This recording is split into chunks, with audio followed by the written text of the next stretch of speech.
वो कहते हैं ना, माँ शब्द अपने आप में परिपूर्ण है।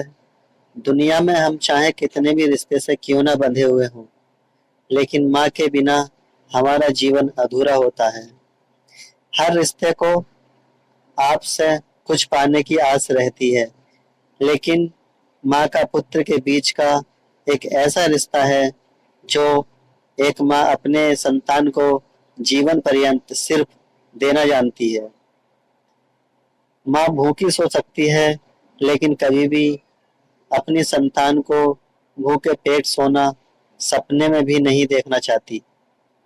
माँ तो हर वक्त अपने संतान के कल्याण की बात सोचती है कि किस प्रकार उसकी संतान आगे बढ़े और जग में नाम करे।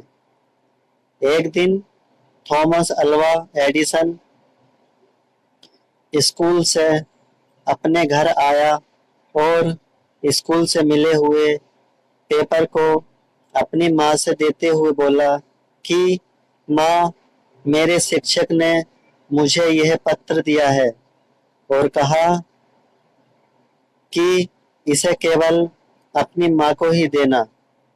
बताओ माँ, आखिर इसमें ऐसा क्या लिखा है? मुझे जानने की बड़ी उत्सुकता है।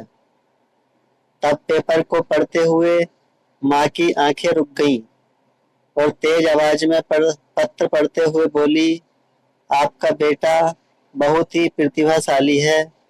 यह विद्यालय उसकी प्रतिभा के आगे बहुत छोटा है और उसे बेहतर शिक्षा देने के लिए हमारे पास इतने काबिल शिक्षक नहीं हैं।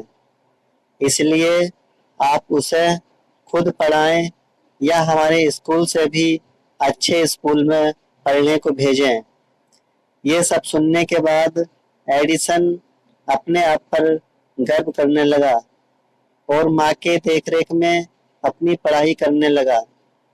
लेकिन एडिसन की माँ की मृत्यु के बाद एडिसन तो एक महान वैज्ञानिक बन गया और एक दिन अपने कमरों की सफाई कर रहा था तो उसे अलमारी में रखा हुआ वह पत्र मिला जिसे उसने खोला और पढ़ने लगा।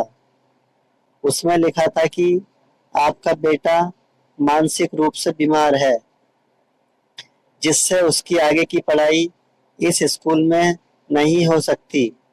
इसलिए उसे अब स्कूल से निकाला जा रहा है।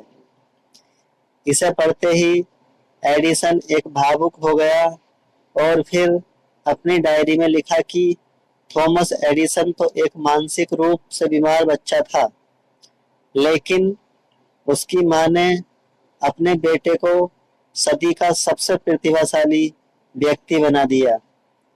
जीवन में हम क्या हैं, कैसे हैं, ये महत्वपूर्ण नहीं करता, लेकिन अगर अपने ऊपर माँ की ममता और प्यार हो तो मानसिक रूप से भी बीमार बच्चे की भविष्य और नीति को बदला जा सकता है और बच्चा माँ के आंचल से दुनिया का सबसे महान व्यक्ति भी बन सकता है। तो दोस्तों, कैसी लगी ये कहानी? जरा भी अच्छी लगी हो तो चैनल को सब्सक्राइब करें, लाइक करें, कमेंट करें। धन्यवाद।